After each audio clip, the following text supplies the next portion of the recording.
সন্ধ্যায় প্রধান উপদেষ্টার সঙ্গে ৮ দলের বৈঠক।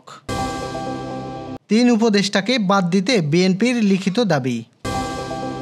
সংস্কারের আগে নির্বাচন হলে জনগণের আশা পূরণ হবে না, মন্তব্য জামায়াতের। প্রধান উপদেষ্টার সঙ্গে ৫ বিষয় নিয়ে কথা বলেছে এনসিপি। ভাতা রেশন চালুর দাবিতে সচিবালয়ে কর্মচারীদের বিক্ষোভ। যশোরে ইজি বাইক চালক খুন। কমতে পারে বৃষ্টি, থাকবে ভ্যাপসা গরম। হজের জন্য সৌদি পৌঁছেছেন ৮ লাখের বেশি মুসল্লি।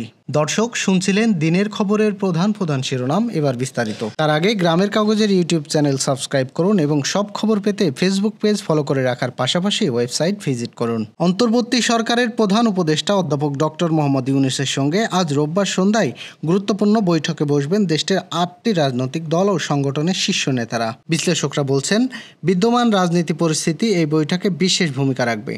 বিশেষ করে যখন ডক্টর ইউনূসের পদত্যাগের আলোচনা চলমান, তখন এই বৈঠক ঘিরে রাজনৈতিক উত্তাপ আরও বেড়েছে। সন্ধ্যায় প্রধান উপদেষ্টার সরকারি বাসভবন ও কার্যালয়ে যমুনায় গুরুত্বপূর্ণ বৈঠকটি অংশ নেবে হেফাজতে ইসলাম, ইসলামী আন্দোলন বাংলাদেশ, গণ অধিকার পরিষদ, বাংলাদেশ খিলাফত মজলিস, আমর বাংলাদেশ পার্টি, জামায়াতে উলামায়ে ইসলাম, খিলাফতে মজলিস, নিজামে ইসলামী পার্টি, ইসলামী আন্দোলনের পক্ষ থেকে গণমাধ্যমকে পাঠানো বিজ্ঞপ্তিতে জানানো হয়, আজ সন্ধ্যা 5:45টায় যমুনায় বৈঠকে অনুষ্ঠিত হবে।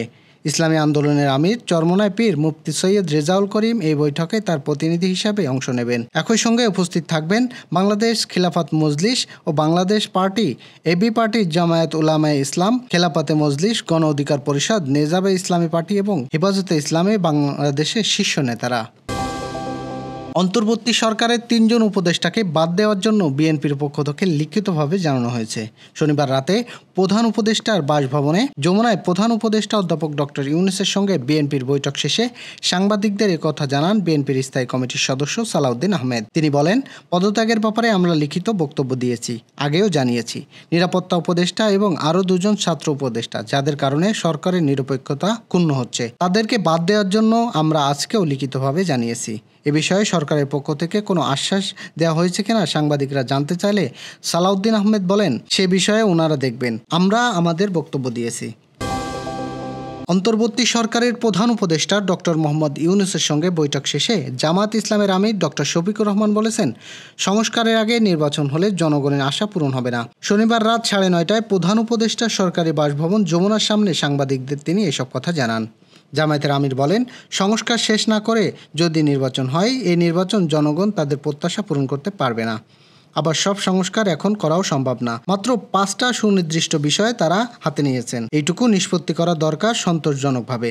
তিনি বলেন, আমরা বলেছি 2টা বিষয় স্পষ্ট করা দরকার। একটা বলেছি নির্বাচন কখন হবে, আপনি যে সময়সীমা দিয়েছেন তার ভিতরে জনগণের কোনো বড় ধরনের ভোগান্তি না হয়ে একটা কমফোর্টেবল টাইমে নির্বাচন হওয়া দরকার।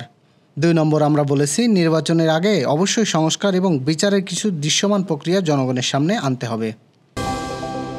প্রধান উপদেষ্টা ডক্টর মোহাম্মদ ইউনূসের কাছ থেকে 5টি বিষয় তুলে ধরেছেন জাতীয় নাগরিক পার্টি এনসিপির প্রতিনিধি দল।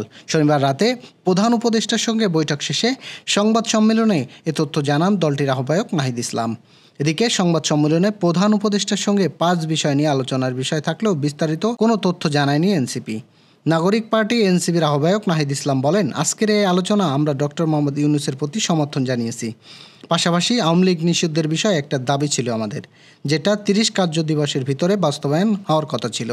এ বিষয়ে আলোচনা হয়েছে। পাশাপাশি আমরা প্রধান উপদেষ্টাকে বলেছি, জুলাই আন্দোলনে যারা আহত ও শহীদ হয়েছেন তাদের পুনর্বাসনের বিষয়টিও ধীর গতির ছিল।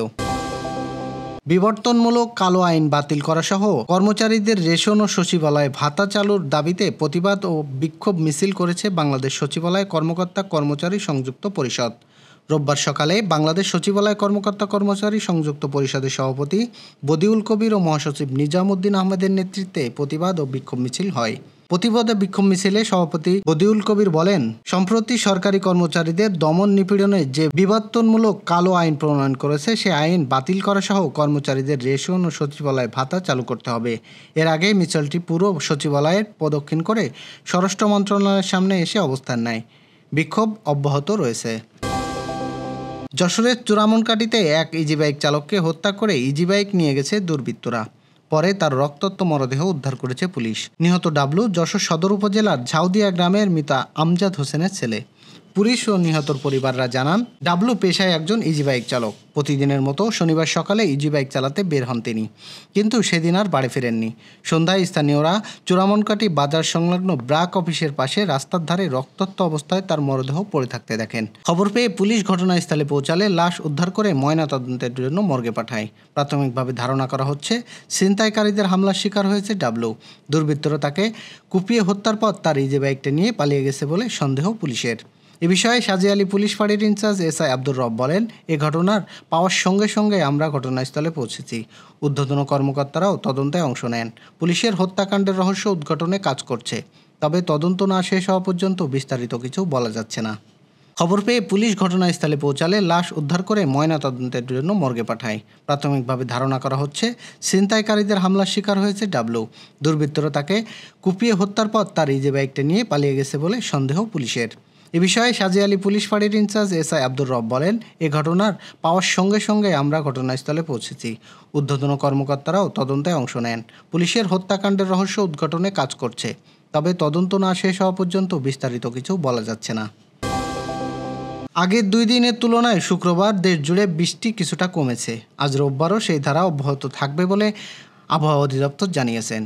আজ দেশের 3 বিভাগের কিছু কিছু জায়গায় বৃষ্টি হতে পারে। বাকি বিভাগগুলো 2-1 জায়গায় বৃষ্টির সম্ভাবনার কথাও জানিয়েছে আবহাওয়া অফিস। বৃষ্টির মধ্যেও গরম কিন্তু কমছে না। আবহাওয়াবিদরা বলছেন, সাগর থেকে আসা দক্ষিণ বায়ুর জন্যই এই অবস্থা। তবে আগামীকাল রোববার তাপমাত্রা খানিকটা কমতে পারে। আবহাওয়া অধিদপ্তর গতকাল সন্ধ্যায় যে আবহাওয়ার বিবৃতি পাঠিয়েছেন সে অনুযায়ী আজ ঢাকা, বরিশাল, চট্টগ্রাম বিভাগের কিছু কিছু জায়গায়, রাজশাহী, রংপুর, ময়মনসিংহ, খুলনা, সিলেট বিভাগে 2-1 জায়গায় বৃষ্টি হতে পারে। এ সময় বৃষ্টির বৈশিষ্ট্য অনুযায়ী থাকতে পারে বজ্রপাত। চলতি মে মাসের শুরু থেকেই বৃষ্টি বিভিন্ন অঞ্চলে তাপপ্রবাহ শুরু হয়েছে। এতটা তাপপ্রবাহ আগে এপ্রিল মাসে ছিল না, বরং এপ্রিল মাসে থেমে থেমে বৃষ্টি হওয়ায় অনেকটা তাপ কম ছিল। মে মাসে এবছরের সর্বোচ্চ তাপমাত্রা রেকর্ড করা হয়, তবে গত সপ্তাহে বড় অংশ জুড়ে বৃষ্টি হয়েছে, তাই তাপপ্রবাহ অনেকটা কমে গেছে। পবিত্র হজ পালন করতে সারা বিশ্ব থেকে এরই মধ্যে প্রায় 8,20,000-এর বেশি মুসাল্লি সৌদি আরবে পৌঁছেছেন। আগামী মাসে অনুষ্ঠিত হবে পবিত্র হজ। এক প্রতিবেদনে এই খবর জানিয়েছেন গালফ নিউজ। দেশটির পাসপোর্ট অধিদপ্তর জানিয়েছে, বৃহস্পতিবার পর্যন্ত 8,20,685 জন সৌদিতে পৌঁছেছেন। এর মধ্যে 7,82,358 জন এসেছে আকাশপথে। সীমান্ত ক্রস করে এসেছেন 35,478 জন। এছাড়া সাগর পথে এসেছেন 2,822 জন। গত বছর হজ করেছিলেন 18 লাখ মুসাল্লি। তাদের মধ্যে বিদেশি ছাড়াও সৌদির নাগরিক, দেশটির বসবাস করা মানুষ ছিলেন। তবে গত বছরে অনেকে অনুমতি না নিয়ে হজ করতে গিয়ে তীব্র দাবদাহে কবলে পড়েন। এতে প্রায় 1,300 হাজির মর্মান্তিক মৃত্যু হয়েছিল। হজের জন্য মুসাল্লিরা যেন দ্রুত আসতে পারেন এবং যেতে পারেন, সেজন্য 2018 সাল থেকে মক্কা রুট নামে একটি প্রোগ্রাম চালাচ্ছে সৌদি। এই প্রোগ্রামের আওতায় রয়েছে Bangladesh, Malaysia, Indonesia, Pakistan, Morocco, তুরস্ক এবং আইভরি কোস্ট। এই ছিল দুপুরের আয়োজন। এতক্ষণ সাথে থাকার জন্য ধন্যবাদ।